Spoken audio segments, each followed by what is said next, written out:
What's going on YouTube? This is Daybreak748 coming back at you guys with another Figma release, and today we'll be taking a look at Emiya Kiritsugu. I think that's how you pronounce his name, hopefully. I'm really bad with names, guys, but he is product number 151 and he is from the series Fate Zero. Guys, if you haven't checked out Fate Zero, watch it. It is an amazing anime. Fate Stay Night, but Fate Zero, beautiful. It was fantastic. Hands down, one of the best animes I've seen. So definitely do check it out. But we have Emiya Kiritsugu, or Sugu, or whatever. And yeah, on the side you have a nice picture of him right there with one of his favorite weapons. In the back you have just Emiya here with many different poses you could get him in. The interchangeable faces right there. On this side you just have standard Figma label. On top, Figma with another picture of Emiya. And that's pretty much it, guys. I'm going to take this guy out of packaging and we'll see what this guy's all about. Give me a sec, I'll be right back.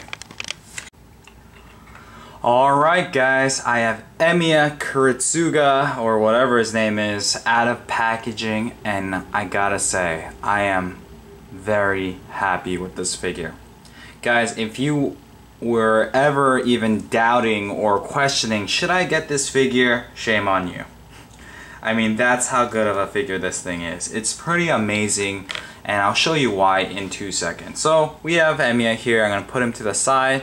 Like we normally do on this channel, we'll take a look at his accessories first, then we'll take a look at the actual figure. So first thing that Figma always comes with, the baggie. Let's get this out of the way first. Love the fact that they include this, especially for those of us who don't like keeping the boxes. So you can put all your accessory pieces there. You get this nice little pamphlet, shows you all the different things you're going to get with this figure. It shows you how to interchange all the pieces. There you go. You get a nice display base, which is amazing. I wish other companies would just start doing this. They can learn a little bit from Figma, because them providing the display base makes you just a happier customer. I don't know how to explain it, but they just care about the customer, which is amazing. You also get the standard rack of hands. You have the right hands right here, all of them, and you have left hands right here. So attention to detail, once again, is just spot on. His right hand has all of these this seal, the command things on it, which is pretty cool. But with this guy, you don't just get that rack of hands, you get 2 exclusive hands. So you ready? The first hand you get is this hand right here. The left hand, which has a bullet in there, which is freaking amazing. I'll show off, and I think you'll understand why this hand is here, but that looks freaking amazing. And another hand you get is I just dropped it. The right hand. Now this one looks like a standard right hand, but if you take a look, you see that little peg hole? That's actually for another accessory, which I'll show you in 2 seconds. Alright, those are the 2 exclusive hands you get with Emiya, which is pretty nice.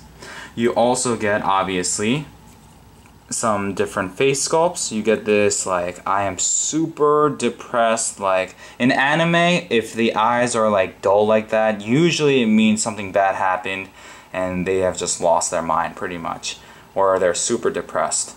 But you get this, and they included the facial hair, which is freaking amazing.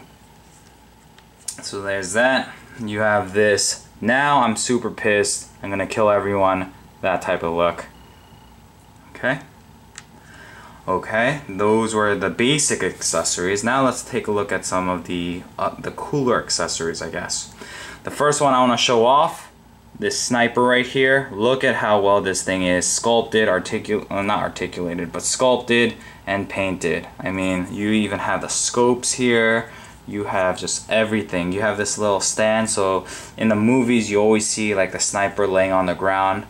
You can actually have Emiya look like that, which is pretty cool.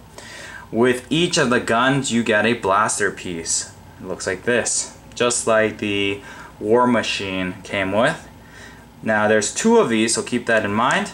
If you take a look at this one, the peg hole, you're probably not going to be able to see it, but it's right there. It's pretty big.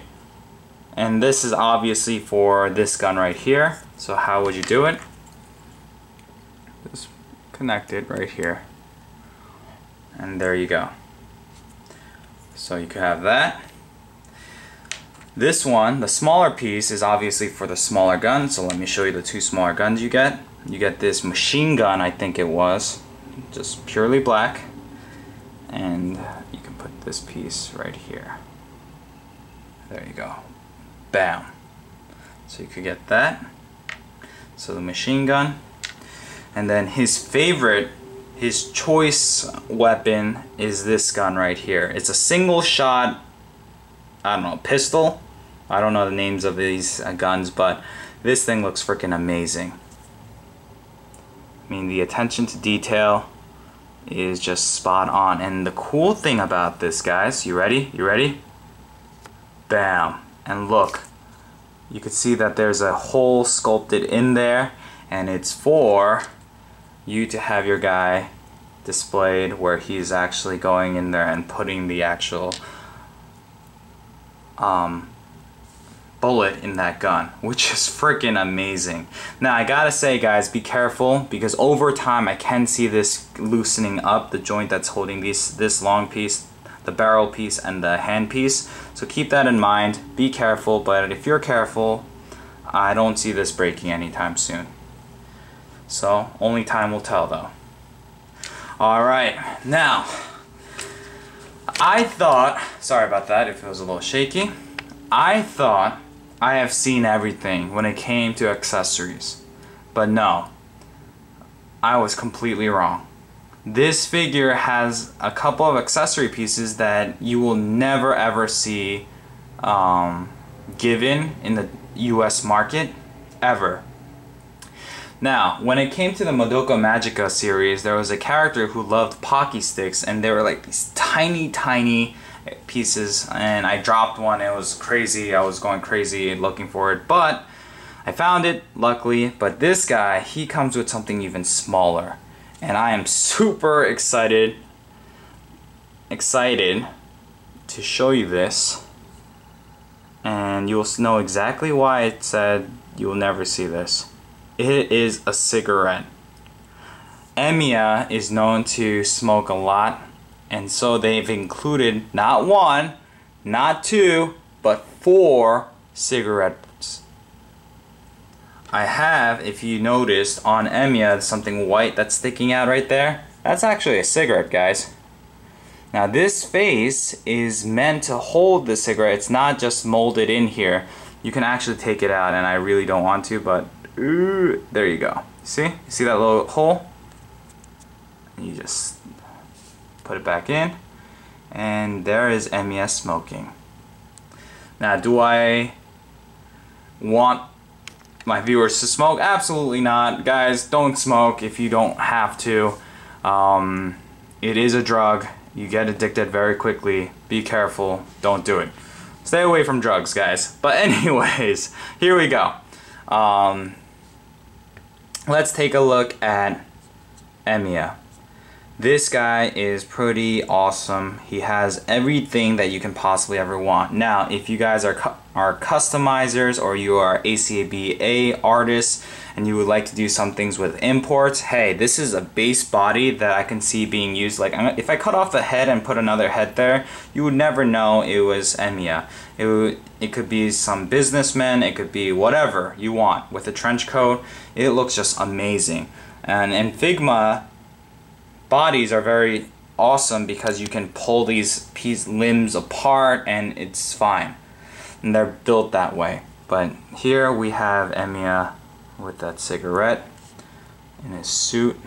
Just look at the not the articulation, the sculpting of the trench coat. just looks awesome. Even that right hand of his has that little seal, the command seals. The boots, or the shoes I should say, look nice. Everything looks just really nice on this figure.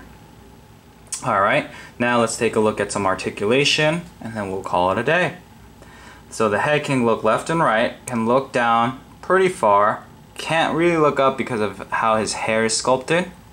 And this face obviously you wouldn't use when if you wanted him to be looking up, because he's looking at an angle downward, so keep that in mind. The arms are on a hinge and ball joint here, so you could get this thing to rotate 360, everything pretty much. Double jointed elbows, it's actually the Figma joint right here. The hand can fully rotate, go in and out, pretty good. The waist, there is a waist swivel built in. The knees, Figma joint once again, so you have crazy articulation here, but be careful, it's kind of hard to see because it's all dark, but if you bend it too much you can see that ball, and some people don't like the ball. The shoes are quite limited because of the way it's sculpted. It can go out that far, can go up this far. It has an ankle rocker built in, so it has everything you need, but because of the way the pants are sculpted on this guy, it might be a little tricky. Oh, real quickly before I move on, right here there's joints for these pieces right here, so you could get him more dynamic poses. Also, another fun factor here that JRA Nightmare says all the time, this little groove here, it's actually empty in here, it's hollow. So why is that done? And I don't think I've actually showed these two pieces. I apologize for that. You actually get forearm pieces and they don't have any hands. Why? It's because if you want him to have his, because I'm sure everyone does it, if they wear like these trench coat types of apparel, they like to have their hands in their pocket sometime, and that's exactly what these pieces are for. So you get a left hand and a right forearm piece that you could just interchange and swap to make it look like he has his hands in his pockets. Isn't that amazing? That is pretty freaking cool. So guys, give me a second. I am going to get this guy displayed the way I want it. Now, when it comes to the hand and the face and everything like that, you guys should know how it works at this point in time if you've been following my channel. If not, I'll show you real quickly. The hands, very simple. It's like the SH Figure Arts on DBZ line. You just pull straight out, but these are easier because they have these pegs. So that's that. And then you put it in, put whatever hand you want in. Now be careful guys, if you keep interchanging the hands, that hole gets a little bit wider and it doesn't like to stay properly. So that's the one minor complaint or minor thing that you need to worry about. The face, very simple. This front hairpiece comes off, pull it out, take out the headpiece, put a new headpiece in, put the hairpiece in, we call it a day. Guys, give me a sec, I'll be right back. I'm gonna get my guy displayed the way I want it, and I'll show you and we'll call it a day. Alright guys, and we're back. We have Emiya ready for battle. I interchanged or swapped out the handpiece as I told you guys I would. Very simple, you just simply grab the top of the arm, just pull out, revealing this joint right here. I just kept the hand here because I don't need to worry about it. I put the trigger finger hand here, just put the gun here, and now he's ready for battle. Looking pretty cool, and I gotta say, love the figure. Guys, if you haven't picked up your very own Emiya and you watch the Fate Stay Night or Fate Zero series, you should pick it up. It's an amazing series. So watch the anime first and then pick up the figure. It is amazing. You will not regret it. And yeah, it's gonna look great with all your other Figma Fate Stay Night or Fate Zero figures. Guys, thank you so much for watching. This is Daybreak 748, and until next time, I'm signing out. Peace out, guys.